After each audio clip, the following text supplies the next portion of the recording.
Hey folks, welcome back. Yeah, you might be asking how the hell can anything woke be done right? Hear me out, guys, just hear me out. Life on Mars from 2008. I think this show does do it right. And by this show, I mean the US version of this show.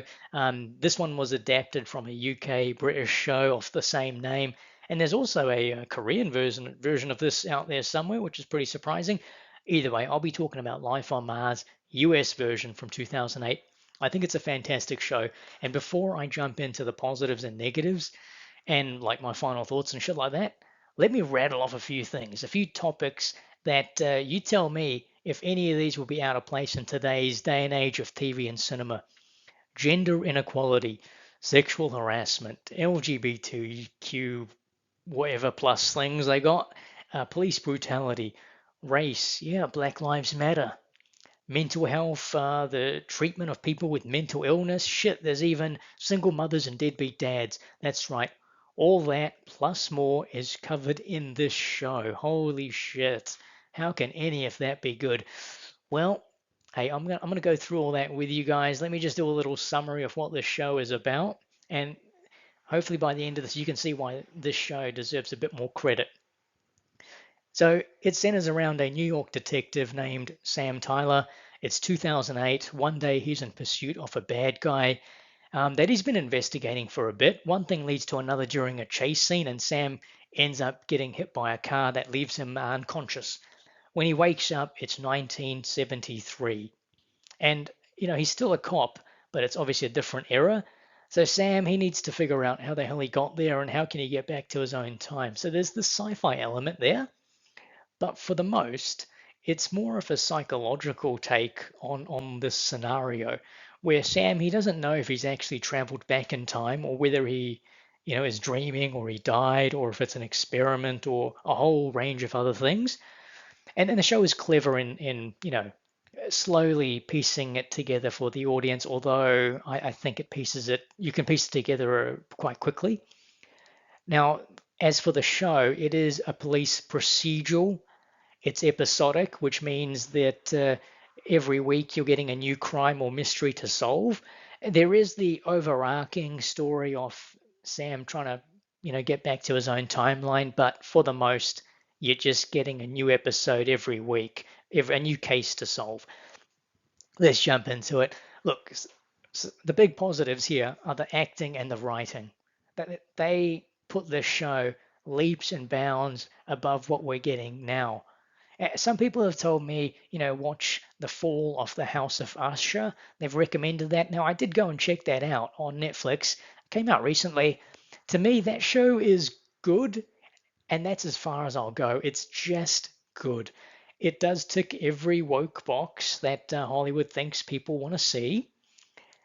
Now, for me, The Fall of the House Usher, the acting and the directing is what lifts it up way more so than the writing. I think there's way too many cringe moments in that show, especially surrounding men equal bad and women fantastic in every way. And if it wasn't for men, then women would really be ahead in life.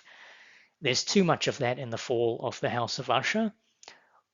For Life on Mars, the writing and the acting is what truly stands out more so than the directing. I think anyone could direct, episodes of Life on Mars since it is episodic. Let's jump into the first character that I think really stands out, and that's Annie, played by Gretchen Mol. I think she may be the second favorite character for me. She plays a policewoman on the squad, same squad as Sam. Her nickname on the show, no bullshit, is No Nuts. Yeah, that's right. And what's clever about the writing is that only Sam reacts to it in a kind of like how we would react to it if we heard one of our co-workers being called no nuts openly as a nickname. But as for the rest of the precinct, the squad, Annie herself is water off a duck's back. She wears that nickname like a badge of honor. Even though she knows it's derogatory, she just accepts it and moves on and does her fucking job.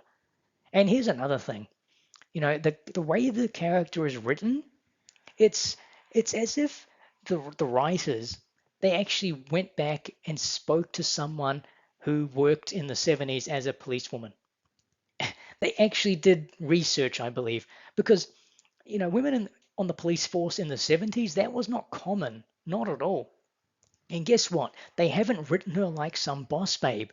She wasn't the top of her class at police academy. She's not beating up guys twice her size. Her dream is not to become the first female captain of the squad. No, no, no, no, none of that shit.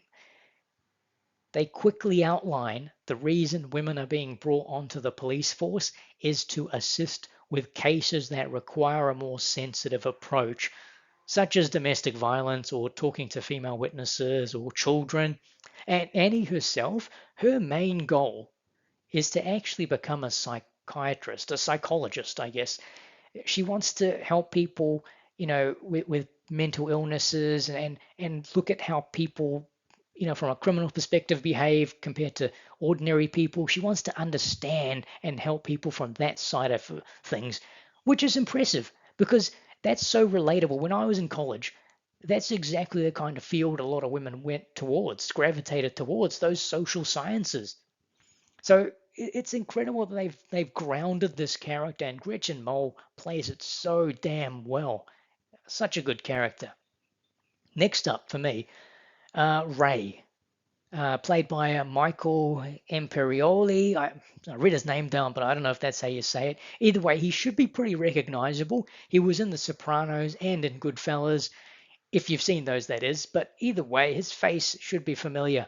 Now, his character, misogynistic, crude, homophobic, bigoted, you name it. He's very masculine as well. And aside from Sam, most of the other male characters are pretty much the same. And I know a lot of you thinking, oh boy, let me guess, all men equal bad because of that. No, no. Once again, the writing saves it. They're not sugarcoating anything, but they're not changing history just to suit modern audiences. You get this take it or leave it character. There's actually a scene between him and Annie after Annie assists with this case and ends up saving Ray in a small part. You would think that there's a moment where Ray sees Annie in a different light, but no, the writers don't break the character. And look, that interaction between the two ends up becoming, one of the most intense scenes in the entire show. Next up, Harvey Keitel. Man, this guy's a legend. Obvious legend. He plays Gene, who's the captain of the squad. And I love seeing Harvey Keitel. He's actually a super fun actor to watch on screen. He really is. He always lifts any kind of film whatever I see him in. Bad Lieutenant, Reservoir Dogs, From Dusk Till Dawn. My personal favorite, The Duelists. It's from the 70s. Maybe I'll do like a review of that down the line sometime, but that's one of my favorite films with him in it, The Duelists. And Harvey Keitel, man, he must be like having an absolute blast here. It's fun to watch him on screen, and his character is very similar to Ray, as in misogynistic, intimidating, masculine, all kinds of stuff like that. He wants to keep the city safe, and he's willing to do anything to ensure that the city is safe, whether that's intimidating witnesses, police brutality, doesn't matter. And the cool thing is the dynamic between him and Detective Sam Tyler, is just brilliant because it's a man off the time versus a man who's out of time, I guess, out of his own time. It's a good dynamic, and you can see it from both sides as well. Yeah, there's an episode where a young black girl dies, and the suspect is someone from another minority group. And the thing is, the black community, they don't think the cops are going to help, so they want to take matters into their own hands. But of course, Gene, he can't allow that at all. But at the same time, Gene knows that if the cops don't get involved, the black community are just going to tear the city apart. Towards the end of the episode, Gene and the squad, they end up, cornering the suspect on top of a building. And the suspect, he explains exactly what happened, that it was an accident. He wasn't trying to hurt the girl. He was actually trying to save her from what killed her, but just wasn't, fast enough to save her. At that moment, Harvey Keitel's character is like, it doesn't matter. The black community won't believe you, and you're dead the moment we try and take you out of this building. So it's better that I just, take you out right here and now. And of course, Sam is trying to convince Gene and say, hey, you don't need to kill this guy.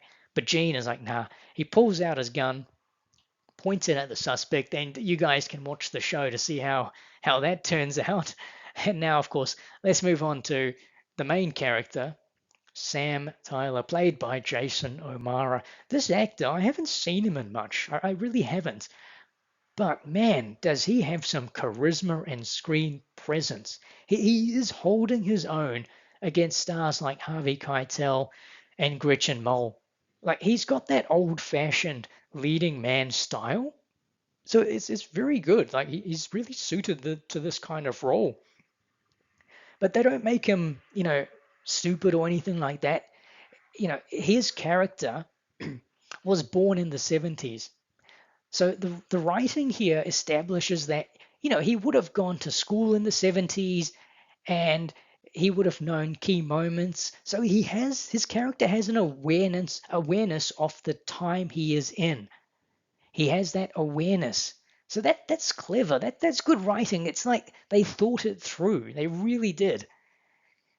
Now, there are a bunch of supporting characters as well, supporting actors on the squad, and they all do a fine job. But the four I just mentioned are the main beats. They're the main characters. Next few positives I'd like to talk about, and I won't go into huge, detail here. I won't talk about it too much. The music and the style, both on point. The soundtrack for this show is brilliant. It really is. You've got everything from Bowie to The Who. If you're a fan of 70s music, oh, you're going to absolutely adore this show. I mean, they play it every episode. You're getting like a bunch of different songs and tunes, and it's just like, oh man, like I like the 70s. I'm more of a 80s rock guy, and I like rap music as well. But shit, just hearing the 70s music blaring like it does in this show, oh, I was like, yeah, yeah, it's good. It's real good. Now, as for the style, I mean, I've seen books, I've read books, magazines, and seen movies, that are from the 70s. But when you see this show, you can tell they actually cared. From the clothes to the cars to the way they talk and interact with the surroundings to the locations to the interior designs.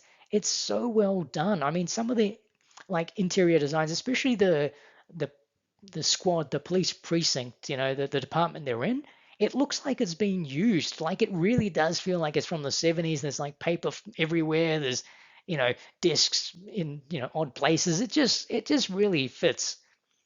But hey, you know what? Those are the positives. Let's jump into a couple of the negatives, okay? I think they reveal too much too early in this show. Now, I figured out what was happening quite early on. Now, for others, it may take longer or they may have to wait until the final reveal at the final episode. But either way, they drop hints right throughout. And I don't think they needed to do that. I don't think they needed to drop hints in, you know, every other episode.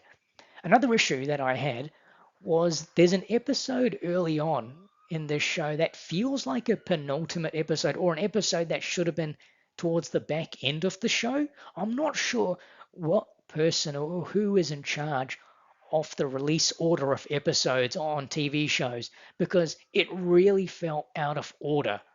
Not that it, ruins the show or anything, but I just felt that episode should have been played at the back end of the season. Another thing, I think this show actually has too many episodes. It's got 17, and I know in the pre 2010s a lot of shows had 20 plus episodes per season. I don't think the show needed 17 though. I think it could have been done in 10.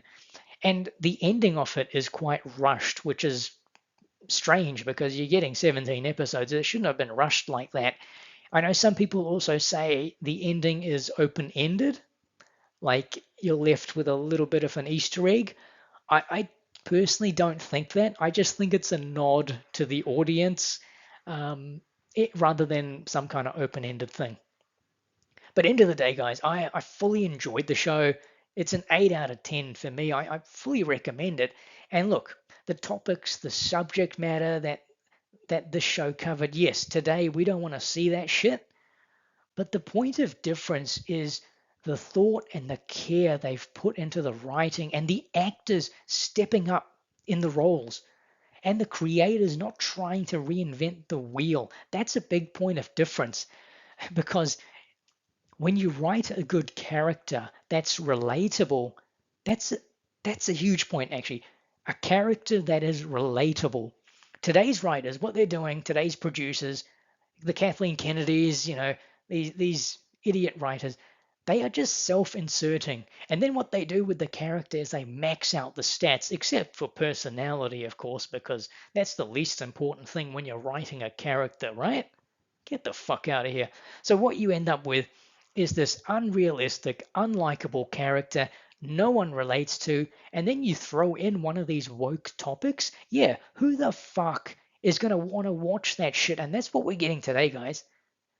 But that's where Life on Mars to me does the 180. It to me, has great characters. It's written well. So those woke topics, you're willing, you're invested. You're willing to watch it through because the characters are believable. Yeah, guys, check the show out if you haven't already seen it. But that's me for today, guys. Till next time. See ya.